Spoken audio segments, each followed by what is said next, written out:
Okay, so what I'm doing right now is I'm just going to show you where some bounce light is needed on your form study. Okay, so it's really difficult to discern which plane is which. And when we have a beautiful paper surface like this, what happens is that light reflects back. The way you're painting is as if in your renderer, in your light renderer, in your engine, whatever it is, you've turned off reflection.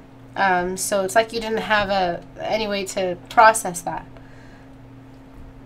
in your engine. So what you want to do is start reflecting material. And the reason why you want to do that is because take a look at this shadow. It's the exact same, almost the exact same temperature as this shadow.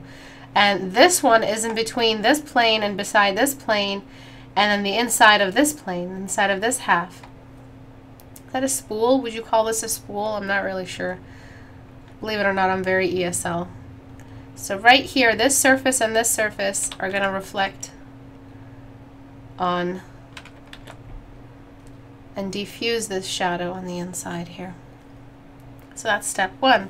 Step two would be what happens with this shadow. This shadow is the reflection of this, the shadow of this half of this spool. And is it spool? Is it a spool? And right here, this top half is getting a lot of light. So it means the cast shadow isn't going to be allowed to stay this dark. There's going to be a lot of diffuse. And the diffuse increases the more reflection we get off that top. See this fuzz here? I'm going to take care of that. Don't worry about that.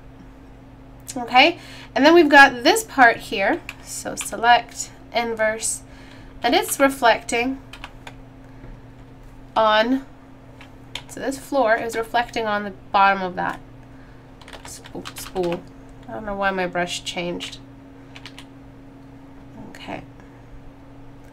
What is ESL? English as a second language. Yeah. Okay, so I'm just going to start blocking in some of these and erase away what I did. Sorry about the computer fan. Portrait Studio is running, and I run it on a really, really high version. So I'm going to just erase away at these. Especially if you're dealing with a white object, it's not just going to stay in that value, it's going to get darker. In the last video that I submitted, a lot of you participated in the write it back to me thing that I do. I really, really appreciated that. Thank you for those who participated. I love seeing you guys take notes. It really helps you remember stuff better. It doesn't just get to go in one ear and out the other. You don't let your brain kind of just store it away with everything else that you favorited and forgotten. And this is how you start taking your education seriously, by actively participating in all the information given to you. So it goes in one ear and then is regurgitated again. Or regurgitated and then you verbally, I hope. And by doing that, you've participated in the exchange of knowledge. And then you're not allowed to forget it. Or if you don't, write the information back or write it back or say anything back, what happens is that you're not a participant in the exchange of knowledge. And so you just become a bystander. And a lot of that information your brain mistakes as unnecessary, as just stuff that you're witness to temporarily. Okay, so before, after. Alright, and that's what we need. So some of these are a little bit too light. There's only so much I can do. This light is coming in on an angle, so you're going to have, see this part right here, it's going to be a little bit more rounded. So I'm going to get an eraser and soft brush. So light doesn't just travel and then land in a spot and stay. Light is an active force. It just keeps reflecting back and forth. It's an active texture like we discussed last time. Alright, write that back to me. Write that down. And then you've got this surface right here. And that's also part of this bounce light. It's also participating. Let me see if I can get a good lasso. Alright, select inverse. Nope, wrong one. light, and that's getting some reflection. So I didn't touch this shadow because it's fine. It's as dark as it needs to be with respect to the fact that this light is further away from this light than the rest of these planes right here. So that's okay. What wasn't okay is that you had the exact same shadow in this area, which was a lot closer to the light and in between many reflective surfaces. And then you've got the small tiny issue of this plane being more bright than this plane. This plane here is actually getting more light exposure. I'll just use this layer.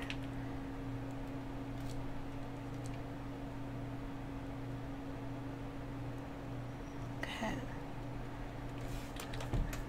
And then I'll just erase. Again, I'm just using the dry oil brush 2 from the dry oil set. So if anyone is curious about the brush set I'm using, it's really, really basic brushes. You just have to have a sharper edge. You have to have a balance between softer and sharper edges when you're dealing with form studies like this. Nothing is ever going to be fully soft brush or fully blocked in. We are talking about full poly, high poly, so all the details have been considered. Yeah, so light doesn't just just stay in one spot. It keeps going. Light keeps going. It bounces off. It lands here, bounces off. Lands here, bounces off. Illuminates the insides. Lands here, bounces down, and bounces up. Lands on the floor, bounces back up, especially on this part of the cylinder. I forgot about that. It's everywhere. And it just keeps illuminating. And the wider the surface, the more reflective it is. The more reflective the surface, the better the reflection of the light source. Back up. Oops, wrong layer. So I was thinking about doing a master list of what light does. So what light does in which situations, but it's really so little. The rules are only so many, you can just count them in your one hand. It's just the nature of the light. It's just a singular nature. It's just keeps going, and then it gets weaker the further it gets. And anything that it affects weakens or strengthens in the same respect. The closer the object is to the light source, the sharper its cast shadow will be if the object it's casting the shadow on is also close to the light source. And out of that you have tiny little situations, smaller, unique situations that are exceptions if something is super reflective like a mirror, etc. Okay, so you forgot about reflection, which was a big issue, especially if you're transferring these values back into a face one day, or a car, or a plane, or something. The background is too dark, considering this light environment. Okay, and the whites are too white. No, you son of a bitch. Okay, so I'll just do it like this. Darken. Okay, so this is them. And I'm just decreasing that white all the way down so it's not excessive. If the white was up here after I lightened it, this shadow right here wouldn't even be allowed to be that dark. This shadow right over here, it would just be much, much lighter.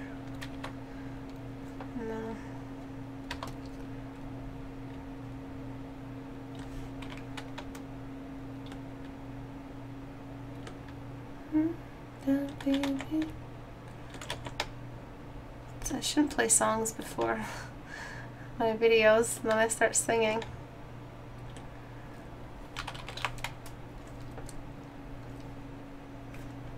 Okay, so I'm just going to decrease that. And then I'm going to lighten that shadow entirely. Okay. And then the shape of the shadow, it's going to be lighter on the outsides only. Lighter out over here because that's where the shadow is extending to. And then you've got the rest of the cast shadow of the spoolie spot. And it does a little bit of that on the floor. Because remember, we're talking about the cylindrical part as the part that's getting the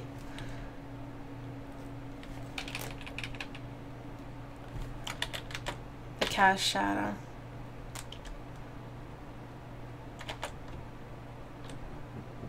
Okay, so it's kind of at an angle.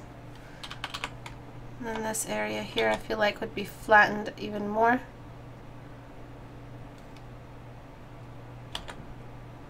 It's coming from the top, so it's lengthened. It's not a cast shadow doesn't necessarily have to be the exact same proportion as the object casting it. Sometimes the light source does funny things to the cast shadow. It distorts its shape. So the shape is a little bit off, and this shape is a little bit off. Your mom is a little bit off. Sorry, it's just what I imagine my viewers say back to me when I'm critiquing. Oh yeah? Alright.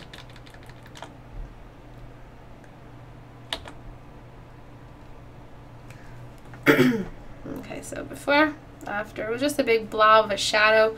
It should generally, you should try to imagine how it reflects back on the object, on the surface of the object. Okay, and then the cast shadow. So this is another rule that you can fit in on your hand when you count it. The further the cast shadow is from the object casting it, or the further the surface is from the object casting the cast shadow, the fuzzier the cast shadow will be. So I used the smudge brush. I used the number 4 smudge brush in my set. It's a really nice strong smudge brush, but make sure your strength is low if you want to try it the smudge way. The reason why I smudge is because it leaves behind a nice texture, so I don't have to go back and paint it over if I've overused the soft brush. I'm just, you know, giving a nice texture just off the bat.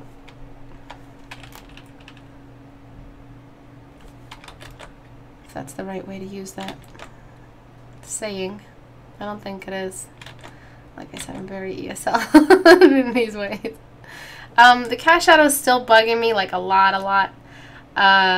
This area here meets the floor, which means the cast shadow had to have met the floor before it was cast off of this, something like that.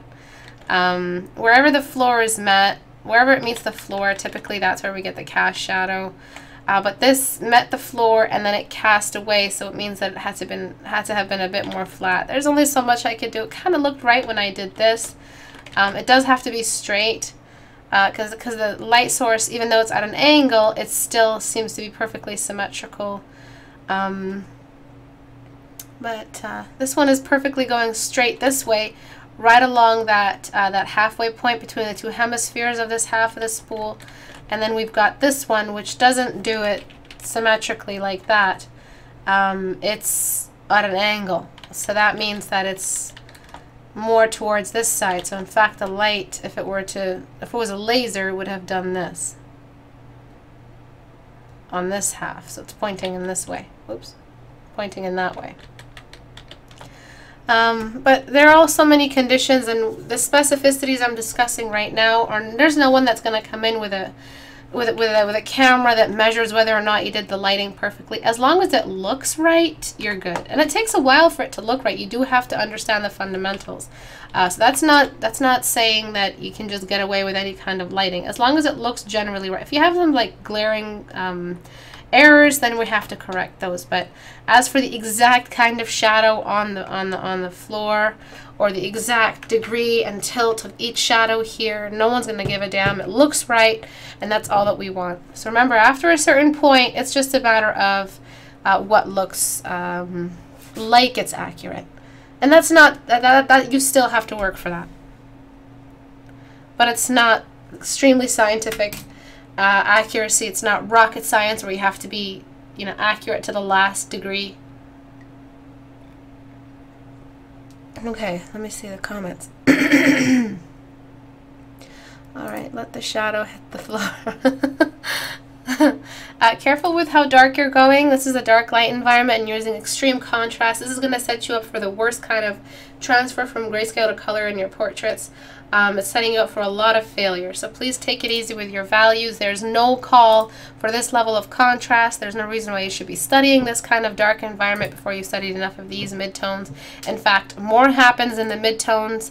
than the high contrast values. Write that back to me. More happens. There's more that happens in the grays. There's more information to be found, more colors, more detail. Everything happens in the subtle grays.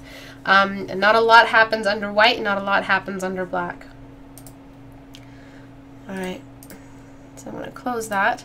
Now let's move into Portrait Studio. It's been making my computer roar this entire time. I'm going to go ahead and grayscale your piece, and I'm going to encourage you to start grayscaling. As students, we have to grayscale for a long period of time. The reason why, and I've discussed this before, is because it keeps our mind dedicated to the behavior of the light on the form. We're no longer considering it as a creative endeavor. A lot of people don't like this. A lot of people want to say that I'm a perfect butterfly and I deserve to be creative at every chance I get. I deserve to express myself. Well, if you want to study a science, you're not really going to, this is art as a science. There's a great science behind it. And studying the behavior of light, perspective, form, all of that stuff is a secured science. It's a very specific science. So you can't get anything in the way of that, especially not your own personal ego to express yourself at every avenue. So take it easy, turn off your values. I'm not attacking the artist, I'm attacking all of you. Turn off your colors, please, and just grayscale for a while. Dedicate your time for the most important and the most difficult and the most demanding diva fundamentals, which I call the diva fundamentals because they're just so unbelievably difficult to wrap your head around, and they take the longest time. It's form, light on form, and all of that entails, so choosing the perfect background value, choosing the perfect mid-tone shadow and highlight, choosing the perfect amount of edges and blending, and then the right amount of highlight and cast shadows and the right amount of fuzz on the cast shadows. That's a lot of business. That takes about a year to perfect, in my opinion, maybe 6 months if you really get at it and get critiques. And then there's perspective, which is a whole other chart, and then that and how we see perspective through anatomy and how we tilt and move stuff around. That is another massive fundamental that's very demanding of your time. So turn off your colors for a while. Focus on only that. You'll see yourself improve so much. Bringing the blue in is very, very easy. It's very easy. Just a couple of rules to follow. That's it. It's very, very easy compared to the sciences and the accurate sciences that you have to do, that you have to understand when it comes to form and perspective.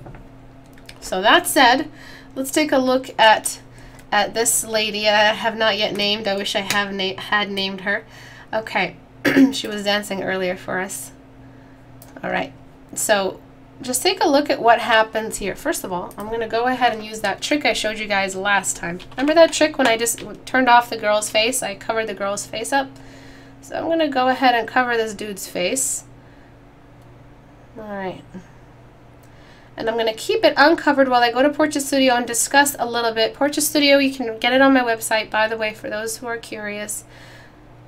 But I'm going to go to Portrait Studio in a second, and I'm going to leave this covered up. When I come back, I'm going to turn this layer off, and I'm going to just ask you guys what you think the issues are. So as soon as I prepare yourselves, as soon as I turn this layer off, I want you to start critiquing. What did you see? What was the biggest, the most obvious issue that we had in that? So you can see that there were many just by remembering how it looked, but I'm going to show you how useful this is again. If you don't know what you're doing, if you don't know where the mistake is, but you know there's a mistake, cover it up and come back to it, or just leave your computer and come back to it. When we have a face that tilts backward, we start seeing the underside of all the geometries. If you don't have form studies under your belt that have shifted around the cubes and pyramids and triangles, you're not going to do this right. You're going to do a flattened version of that geometry. So when I'm tilting her head back all the way, suddenly we're seeing more of her lower chin, her upper lip and her lower lip, the bottom of her nose most especially, more of the lower eyebrow, so the inside of her eyebrow, more of her lower lid, less of her upper lid. Okay. What else happens? The line of the eyes, these beautiful lines right here that help guide us. So there's a line, a line, and then the ears are in the middle. Look at what happens to the ears and look at what happens to this upper line of the eyes. Pay attention to it. Where did the ears go? Suddenly the ears are above the eye line and then below the eye line, way below the nose. Right? That's perspective. It's what has moved and what hasn't, along which level of diameter or circumference and and how has our changing our position changed which side we're looking at, which extremity, which part moves into the distance. Unfortunately, we have 3 dimensions. And we have to, when we're talking about rotation, which is another massive, this is why I say rotation and perspective. Perspective is such a diva fundamental because it involves rotation. And a lot of you, especially in the Discord group, a lot of you have discovered, nearly all of you have, including myself, near all of us have issues with rotation. Our brains just don't have enough RAM to rotate something like that and appreciate it mathematically and so accurately just by eyeballing. There's no way we can do it. We have to break it down scientifically using references. So we're seeing the bottom side of every one of these geometry. So at one point we saw the pyramid like this, nice and easy to draw for the nose. And another point we're seeing it like this. All right, this is a completely different shape. And that's why perspective and rotation is difficult for you. It's the same shape, but it looks completely different because of its silhouette and its outline. Remember, when I turn this layer off, you guys are going to be critiquing. So start your engines. Okay, so this is a different shape than this, and that's why perspective is so difficult. So what you have to do, how do I break this down? How do I go to the deepest root of this issue and correct it? Form studies. Draw the one form in one front view, and then draw the same object in a different view, and then again in a different view, from a worm's eye view, from a bird's eye view, whatever you have to do. This means that you're training your brain to have frames of rotation in it, so that when you come across this object again, you're going to have an easier time breaking down the reference. And if you're trying to do this without form studies in your background and without reference, you're going to fail. You're going to fail a lot. And it's going to be a long time before you fail in the right way that it becomes the accurate version, and then you just start copying what you did last time. So you accidentally succeed. It becomes a happy accident. You don't want to be what you want to be an active. You want your skill to be something you call on. So that's why we dedicate time into perspective. But yeah. So my critique is that when you squish the face of a doll and it just kind of gets indented. Doll face squish. Images. Okay. Let's just see if there's anything here that's just creepy. Alright, so there's nothing creepy. Alright, so see this? That's what it looked like you did. It just looked like you squished the face of the doll. Something like that, or like that. It became concave. Of course not like that, but it's just when you push their face in. Alright? Is that a face of buttholes? Oh, no, it is not. Okay. Aw. Alright, so, hey, be very respectful with your critiques. Don't be jerks, alright? Whoever is being a jerk. Too much of the upper face is visible overall, so as you know, we see less of the forehead when we rotate backward. Just take a look at that. Less of the forehead. So we shouldn't have seen so much forehead. Okay, so there's that. So I'm going to go ahead and let me just turn all these babies off. Let me remind you that saying the word ew or making fun is not critique, it's being an asshole. Don't confuse being an asshole with being a person who critiques. Alright? Be a teacher, don't be an a-hole. And anybody who is an a-hole, mods, you know what to do. Alright. Oops. Okay. Punch that down. So what we're doing here is the ears are significantly lower. I'm going to get rid of all of this. Trust your brain to be able to deconstruct for you what you want to accomplish. Trust your brain to be capable of that. It doesn't have to be this, like, you know, you got to be gifted at rotation. You got to put this many hours into it. You can get it just there, just then. Just that same day. You made the mistake, you can fix it the same day. Write that back to me. You can fix the mistake the same day you made it. It doesn't have to be months from now before that mistake is fixed. So trust your brain to be capable of doing that for you. So what I'm doing now is I'm creating that circular bulge of that bean shape of the head. E was for the Google image search, you know. Okay. Okay, so the dolls were the ew. All right. Okay, you were ewing the Smush dolls. Okay, what everyone else said. Okay, so what I'm doing now is yeah, the warning is still there. Warning is still there. The space with for the nose is good. You might need some extra bridge size. And then overall, it's just too much face. All right, what else to say? You can fix the mistake the same day you made it. Excellent. What other critiques did we have? I know I pretty much covered everything, but let me see. I'm sure I missed some stuff.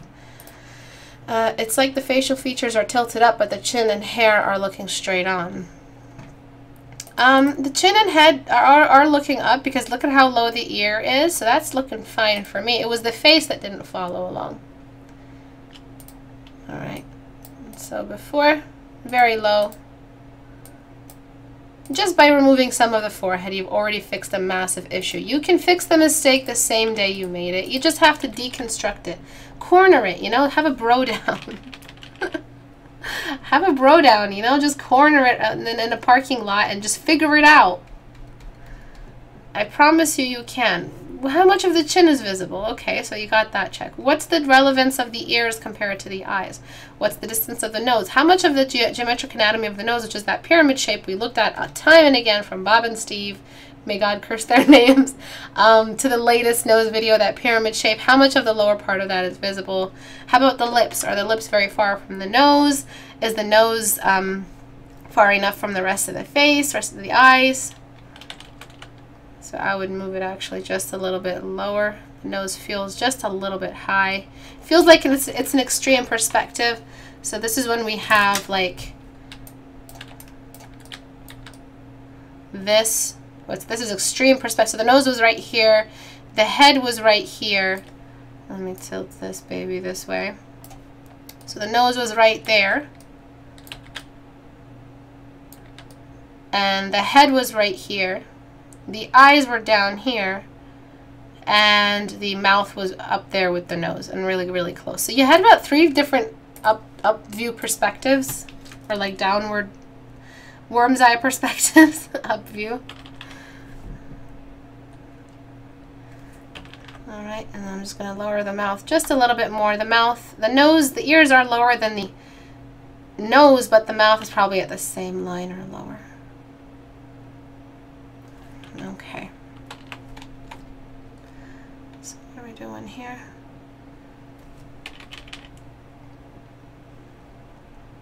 I'm just getting rid of these seams. Can someone fill me in on Bob and Steve? They're dead. Just forget about Bob and Steve. I exile anyone else to bring up their cursed names. I'm such an idiot. I'm taught like I was in grade school. I listen to those videos and I'm like, is it really? Am I really the same person? But because I hate them so much, you guys are going to go out and use them. The eyebrows are drawn with 1 pixel width brush. All of these issues, I promise you, this community is very versed in helping you overcome them. I'm sure some of the written critiques you have in your posts already have warned you about using a single pixel width brush. For the eyebrows, it's a big mistake. There are still a number of issues here, but we've managed to salvage what we can. I do still have issues with the face. This actually might be a good fix now.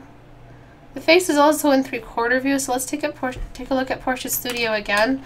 The face is in 3/4 view, so that means that we're going to be seeing more of the side of the nose. So it's just like that. So more of the side of the nose, where we're seeing here the front of the nose completely, but we're seeing a 3/4 view where the other ear is missing. So let's make it so that the other ear isn't missing. And then we have a front view nose. So you had side view head, but front view nose. So you had another perspective in there in 3/4 view. You have a lot of perspective stuff to take care of. Color has no business in your curriculum right now. At all. So good luck, David. Yeah, there were still issues with the eyes. I can only cover so much, but I'm just helping him along. Just the basics right now, the topical stuff.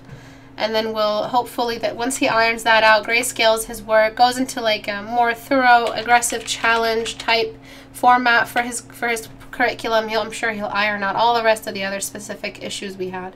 Work closer with references as well. Okay, so I feel like you chose the sky color here as a just to stay monochromatic in the background. What that's done actually, it's really destroyed the painting. The reason why is because now you have an unfamiliar landscape. It feels very post-apocalyptic, which is cool. The water doesn't feel like water. It feels like a mudslide or a mud. I don't know if you've ever seen floods, but the water looks brown from all the soil in it and the sediment. And then you've got a lot of light, but then you had this patch of black to frame the image, which is not good. When you have a clear, bright sky, just brighten it up. The amount of framing you do is actually very minimal. It shouldn't be a complete drop in the value. Sky is illuminated with brightness at the daytime. We're seeing some of this, so it's like it's a sunset. A sunset would still have some blue in it. Nonetheless, it wouldn't feel like there's a sandstorm. So let me show you really quickly. Let's just look at some basic references. Sandstorm City. Probably going to see Dubai or something. Okay. See all that? Alright, so that's what it looked like. It reminds me of this more than Sunset City. Unless now that's going to be an actual city. Alright, so we've got some blues. We see some of the lights as you intended. So look at that. We're seeing the lights illuminated. The street lights are illuminated. The equivalent of the street lights in this image would be the, let me just turn off Portia Studio, would be the illumination on her pants. She seems like she's an android or something. Okay, so I would want this more than I would want that. And if you had a nice blue sky, it would tie up the palette of her hair. And you have the yellows here, which is a really, really great reference. I just recommend this whole reference to you. Just Google Sunset City, you'll find it right there. And go to images. And you have all that neon color on her is going to be reflected in the light environment around. You just have this sandstorm, and then you have this really, really illuminated, outside of her realm kind of character. And it's not working with the rest of the image. It's not working with the rest of the light environment. So you had a color matching issue, you had a light environment issue, you had basic referencing of daytime values and colors, and the daytime palette versus the sunset palette also confused. You had a black patch here where the direction of the sunset was. It's brightest at the sun half of the sky always. Your color wash was just a little bit off, so we can do a couple things to correct it before I get into the object herself. So one thing I can do, you kind of got a couple blues here. I'm just going to use a color layer and just overlay that. It's an ugly color. Figure it out in a second. You've got some grass. As you know, grass has a nighttime version. It's just a bluer grass color.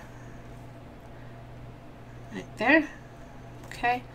Maybe I should do that on a separate layer because I gotta fix that ugly purple. Okay. So I would choose like a color like that. Decrease that. And then on the half where the sunshine is fading, I kind of just do a little thing like that.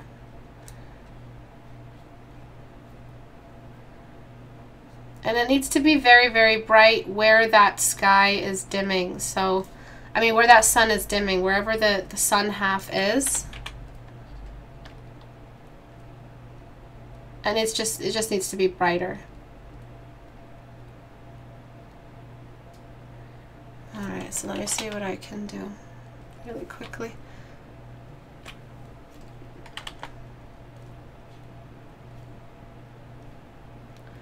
So that's the sunshine behind her. You have a nice chance for some rim light over here. She's eclipsed, so that will be a nice little shadow that you have on her. That will in turn bring in the darkness necessary to show off her Tron costume. Alright, so I'm also desaturating and bluifying this the seat she's on. That's what happens in a wash. Everything passes through that filter. Everything gets filtered in that way, even her skin. So now you have enough, I guess, enough here, hinting at the fact that it's sunset. We would also need the water to reflect some of this. Or maybe I can just use a color layer if I can get away with it. Color. So it's a nighttime scene. It's appropriate now. You were showing lights on the buildings. You don't see lights in the building windows unless it's nighttime, unless it's dark enough. Actually, and then you're gonna have some of her hair caught in the light, and you're gonna have that nice rim light on her hair.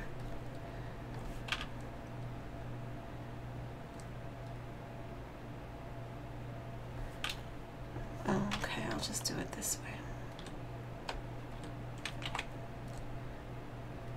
So I don't want to just show where the mistakes are. I want to show you how beneficial it is to actually correct them, and how the before and afters are so, you know, they're a great way to show off how all this happens.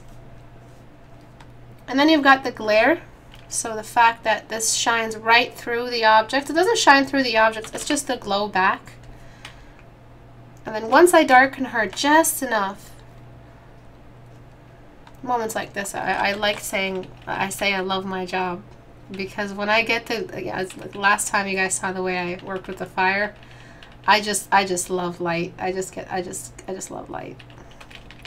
I love everything that it does. So it's reflecting back. See that glare back? It's so pretty. And then that is reflecting on her hair and illuminating it just a touch. And I'm going to saturate her hair wherever there's a little bit of light getting onto it. So sponge, saturate. I'm just going to saturate her hair in that direction. Her subsurface scattering hair behaves as a translucent object because of the subsurface scattering. I'm going to get darken and just start darkening her a little bit on a new layer. And what I'm going to do next is just illuminate wherever there were intentional illuminations. So any secondary light source, anything like that. So the light environment comes first. Trust me, just because your character is the protagonist doesn't mean they're more important than the sun. You're the painter. Light is the most important thing. That's your responsibility. I know you're here painting a character. Unfortunately, the irony is we get to paint the character second. You learned art just for the character, right? But you start realizing the better you get at art, it's never been about the character, it's been about the light source. So I'm just illuminating these little thingies she has. She seems to be like an unhappy android. So those get to glow. And I want to see if I can get them to look a little bit more turquoise. Let me see if I can darken even more. So darken layer, darken. And I'm using that blue to darken her. She is on the darker half. I'm going to saturate and illuminate her hood. Saturate first, because that light is right on it.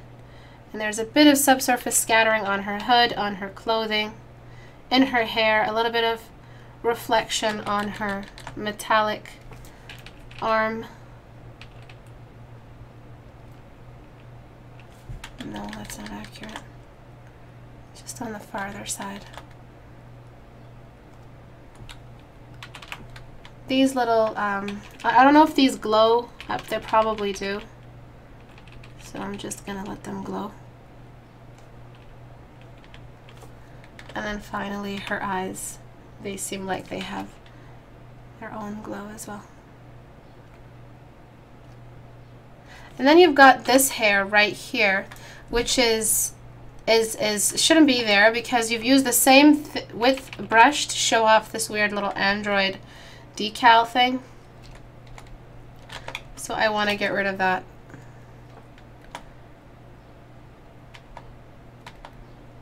This is going to be fun.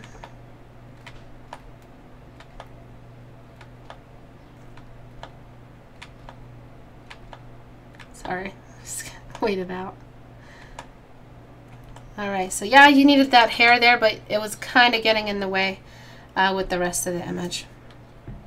I'm going to desaturate it into white, actually, that sunlight behind. Just a little bit of yellow, not too much. So now you don't have to worry about the water looking like mud. It was just a simple change of environment. The grass here doesn't really need to be that saturated. It's really not about the grass. The grass doesn't have to be there. You have a chance here to show off some cast shadows though on the grass.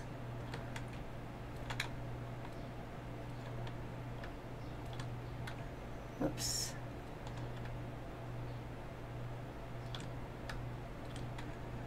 Okay. So I'm just gonna grab this color. Oopsie. Do a little thing like that on a new layer. Lower that opacity just a touch. And now you have a little bit of her leg more visible generally. Image. Filter, blur, Gaussian. Just looking at the navigator. There we go. A bit of a cast shadow. And then, and that would be it. As for the crop, I would just crop it right over here. There's really no need for any of the rest over there because she's so far in the back, or I would push her more into the side like that. She's just too in the wrong side of the canvas. All right, so let's take a look at the before and after. You could go in the background here and illuminate some of these buildings that are facing the light source. They don't have to be foggy looking. And as you know me, I like to really get the dodge tool at the end and do a little thing like that. Kind of explains all this illumination. It makes her look a little bit, it kind of works with that whole anime thing. They do use a lot of that glare. And I'm just going to saturate as well for that subsurface scattering. Okay, so it looked muddy. You had lots of blues on her, which didn't make sense. Her skin tone, I think, is what guided you around the rest of it. If it is supposed to be a really, really post-apocalyptic scene, none of these blues can be this illuminated. So you either got this scene, or you've got, let me just completely desaturate all the colors there. And then just follow that light environment. So none of this blue, none of this red, all her face. The blue illuminated on her leg. This red right here, all of that would go down into that. And then between this and this, I think the blue wins overall. It's just, it feels like a very accidental color that you stumbled on in the process rather than an intentional smog sandstorm kind of scene. And I've seen artists use the sandstorm. I've seen them use that palette, that sandstorm palette in their light environments. And they've done a very, very good job of it because all the colors have been balanced through that yellow filter. And that's an actual filter we're talking about now. Those are actual tiny little sand particles in the air reflecting all of that color back. Okay, so any questions at all about this? Yeah, the crop is really bothering me. I would do something like that. Now it's about her, it's not so much about the background. The darkness of the bridge is also in the way. I would get rid of that excessive darkness. I would just throw it into some atmospheric fade. Shouldn't be as dark as her. She's the main object, so nothing should be as contrasted as she is. It's my piece. To me, it seems like her pose is a bit off. What could I do to fix it? I don't have any problem with her pose at all. I think it's very stiff, but it's stiff respective to the anime. Anime is stiff. It just feels like a bunch of dolls that you've posed. And they don't look stiff anymore. They look like dolls. And she is a doll. She's an android. So I don't have any issues with her pose at all. Maybe this leg, you could have moved it inside like this. You could have done that. But then now she doesn't really, she's not really doing anything else. And then you have this entire empty area right here.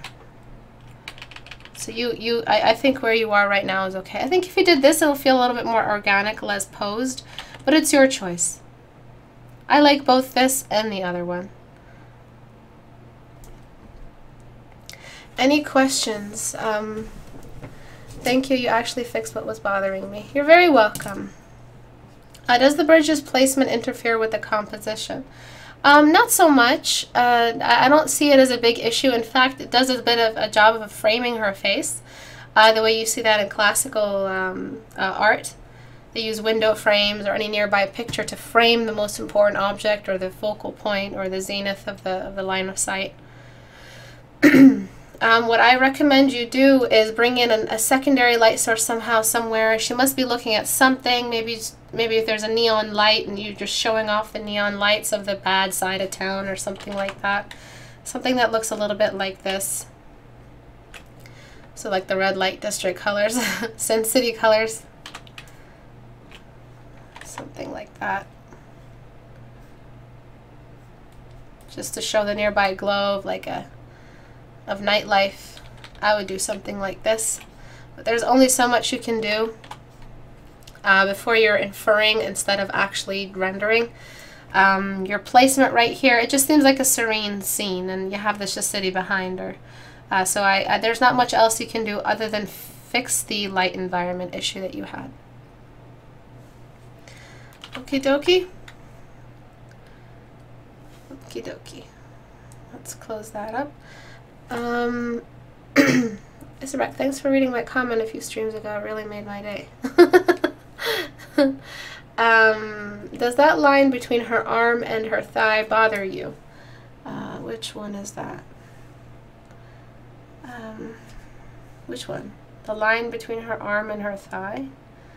This one? Oh, wait, no. This one? No, not so much. It doesn't really bother me. It's mechanics. I just see it as one big jargon type jumble of info. Okay, I'm going to do this one as the last one. I'll try to leave figures for another day. What we have here is a top-down light. So first of all, the crop is really off. So I'm going to crop this appropriately. She's standing.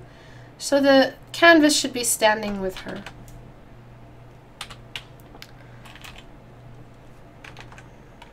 Okay, we've thrown her off to the side, a little bit too much to the side. Because of that sword, I can't really do much with the sword.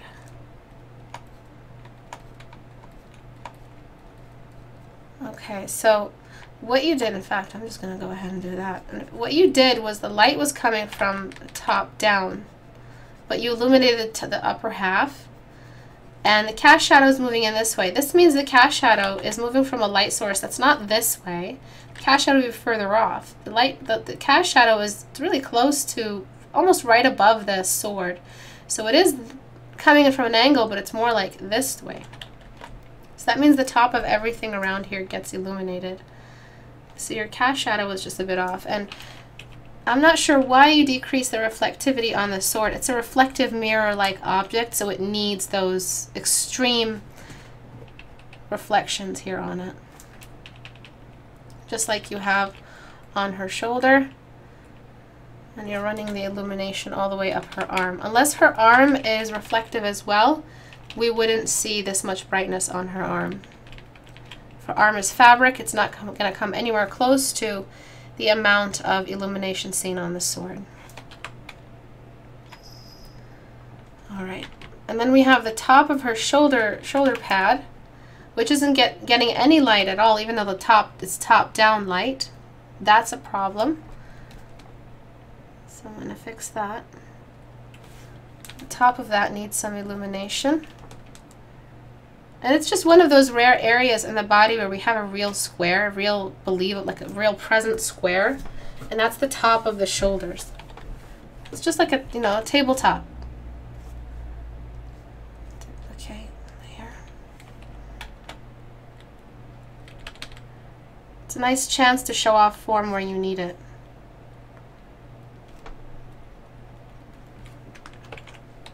Alright, so it's not going to be fully illuminated all around, just some areas. And then her face itself has no indication that it's top-down light source. No, it isn't coming from the side. Your nose is pointing as if the light is coming this way. That's not what's happening. Her cast shadow will be out of the canvas. Her cast shadow is pointing to a top-down, something up here, right here where my mouse is. So that means we have that skull-like shadow on her face. And honestly, as a photographer, if you were thinking like a photographer and you were displaying or showcasing a really, really, I guess, strong enemy, one with not necessarily good values, you want to use some of the villain techniques here to show off their face. You're using a lot of dark theme. She doesn't look like she's part of the good guys. I mean, if she is, she has a dark past. So at this point, you're storytelling with the light source. We're always storytelling with the light source.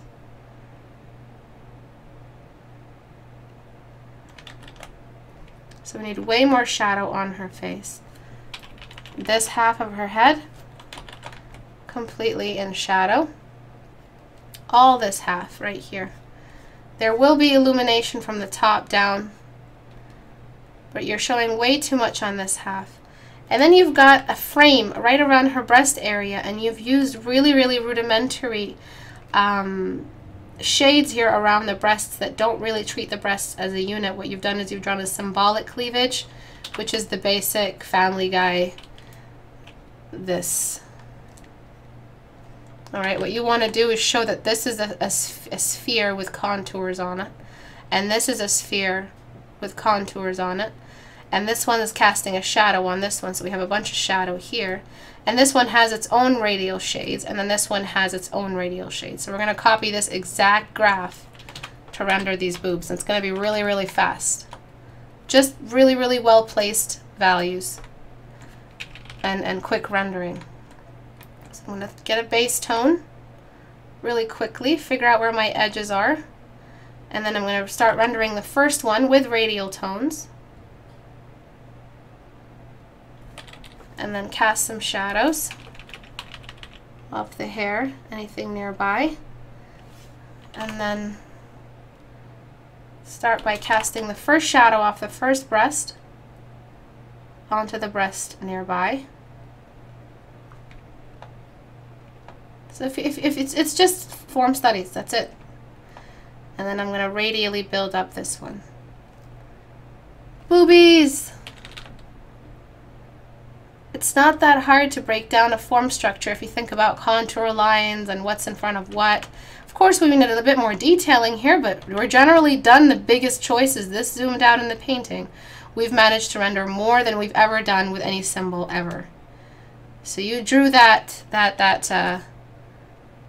cleavage, but that was all cartoony. Then we can move in and then do some of those real edges. And that edge is actually not on the first boob, it's on the second boob.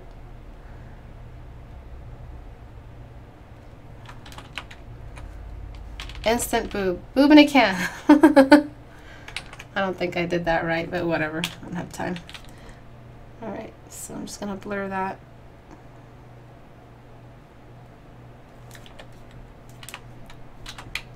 But it is important if you're going to get, if boobies are going to play a role in your portfolio, please get into some form study boobies, okay? Basic, what is it called? Radial shading, contour lines. I forgot the word for it. Not architecture, not mapping, it's just another word. Okay.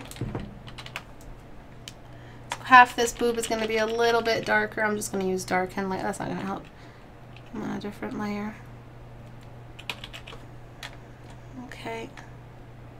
This boob is going to be a little darker. No, it's still a little bit rough, but it's good for a couple minutes, a couple seconds. Great instant boobies, Istebrak. Thank you.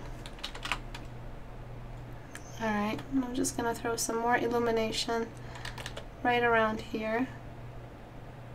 A little bit more over here, and I'm going to try not to let it go way past the illumination on the cheeks. So the cheeks are really important. It's also a portrait.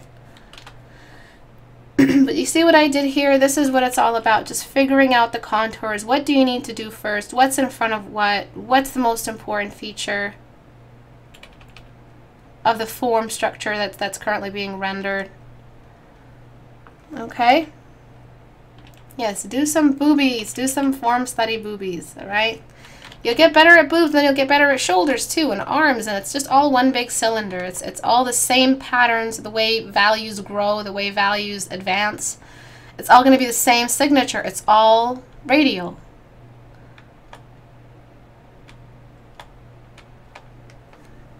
Okay, so I probably should get rid of these crazy lines over here. I would spend more time figuring out where the bounce light is. That's probably going to help them along.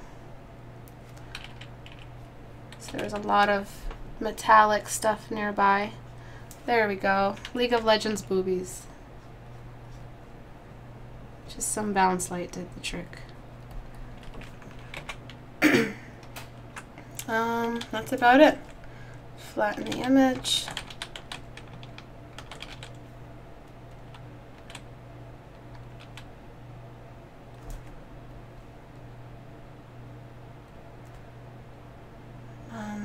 And then crop again.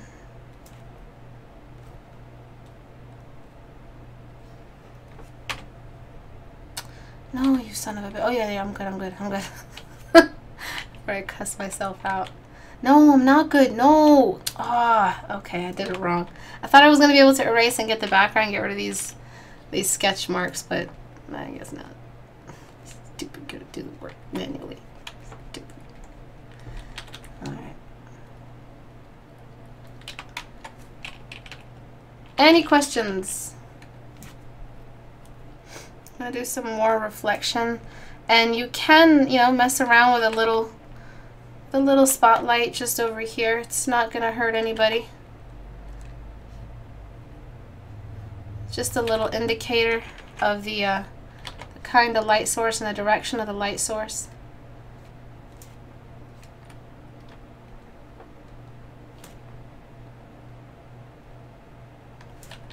I'm just going to erase it if it's on her, just in the area in the back.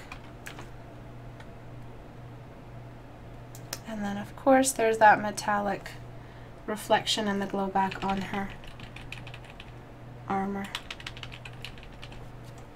from the upward.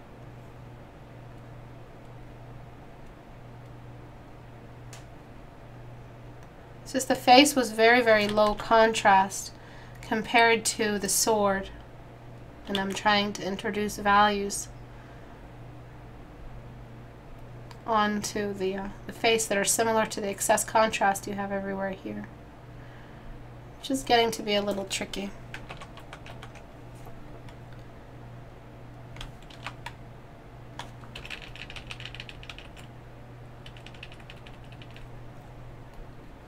Okay, breasts are different sizes now, but it's okay.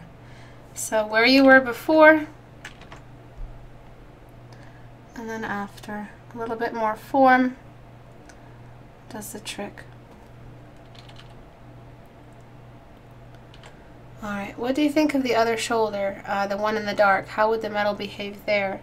It would be reflecting some of the light nearby. It's a little bit too dark considering that it's metal. And I also recommend bringing in like a secondary light source coming in from here, illuminating all of this extra stuff, because you're losing a lot of the form and you might need that extra reflection. I wish I had time to paint it in. I don't think I do. Also, this should be all dark behind her, like all of this. It's really hard to select it. All of this should be like much darker, like that. That way she can really pop out. Maybe not that dark, but something like that. Let me see if I can select the rest. something like that. So if you bring in the secondary light source, you're doing, oops, you're doing even more, because now you have that dark background to work against. Like everything will get a little bit of that. Possibly this whole half of this shin.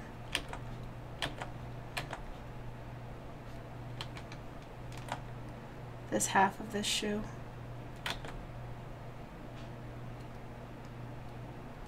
Good job on the shoes, by the way. They're really cute. That's such a girly thing of me to say. Right. Okay, so you need to darken this far half just a little bit more. Not sure what this illumination here is doing. It's reflecting back up, but it should be sourcing from something. If it's sourcing from the light source, then we would have a kind of a weakness to it on this half.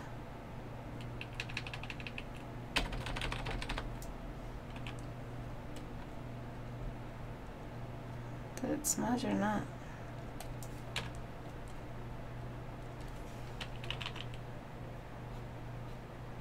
So it would be a lot weaker than this half right over here. And this would just be filter image size. Holy crap. Okay. Oops. Okay, so before, after, a bit more focused of a light source, a bit more strong forms. I'm not sure what I did over here. That should be dark.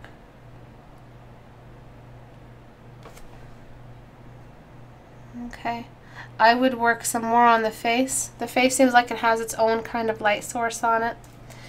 And since she is in the dark, I recommend like darkening the top half of the image. She doesn't seem, if it was about her face, then you would have just shown her face. Oh, that's supposed to be the gradient tool. I feel like half of her should be in shadow anyway, and then you're erasing some of the areas that probably the boobies only, and then some of the cheekbones. I feel like she should be in shadow instead of showing off so much. You're already going for the full film noir drama. I feel like she just needs a hat to hide her eyes. But yeah, that's all I have for today. What did I want to announce? Okay, so the resource pack for the next, where is it? Polls. So the resource pack for the next challenge is going to be up by Saturday or tomorrow. Hopefully I can find some time to get around to that. I've been really booked. It's my first week back, so I've had classes back to back non-stop in all my working hours. So I'm going to try to find time to get that resource pack out for you guys. It is going to be Magical Companions. I did consider doing both for the challenge, so whoever wants to do Magical Companion can do it, and then I give a really easy, Magical Companion challenge, and then the post-apocalyptic concept art challenge as well. So I just have them both out. They both seem to be so popular. 506 votes, almost half each of those people. So it seems like a lot of people really want to do this one as well. So if I can, I might just go ahead and give you guys 2 resource packs for both topics, since they both seem to be so popular. So yeah, if you like today's class, go to istebrak.com and go to the store if you're interested in anything I showed you guys today. Go to the community tab to get the resource packs of previous challenges. Once the resource packs are up, they're going to be challenge currently running. It's supposed to be no challenge currently running. Stupid. Yeah, it's going to be right over here. And if you want to join the community, just go to the Google Plus icon and join it. Please follow the rules. Make sure you follow the rules before you post absolutely anything. If you don't follow the rules, your work is just going to be deleted, whether or not you have comments on your submission. Any questions before I go? Yeah, a lot of you like both challenges, so I didn't want to just delay this another month and force you guys to draw your own. Plus, I also really like post-apocalyptic robot children. I had a great story ready for that. And it seemed like it was winning, and I kind of started writing it in my head. And then Magical Companion started winning, and I had a little bit of a thing for that, but and it's not what you guys think. It's going to be a little bit darker. I'm going to give you a character type, and you draw the companion for that. And I'm not talking about Pokemon Companion. I'm talking about a real creature that follows this character around that you have to design. And you're designing the character. You're designing the creature through the character. So I don't give you any descriptions of the creatures. All I give you are descriptions of the characters, their personality, their attitude, whether or not they're a protagonist or an antagonist. And you draw the creature through them as a proxy, which is a lot more interesting to see what you guys come up with, and how you interpreted their personality and how you interpret their magical companion. Their magical companion also serves a purpose. Sometimes, well, one of the characters has missing arms, so you're going to see how that, I want to see how you guys incorporate the magical companion to assist the character with the missing arms. And then there's going to be a, villainous, so you're going to have to think about the villain design again. Go back to our villain challenge. All the stuff that I described, all the video, the entire 2 videos that I did on villains, watch that again. And just take a look at all the signatures that we use to represent a villain. But those are my thoughts. Thank you for such a wonderful stream. You're very welcome. Thank you, Amy.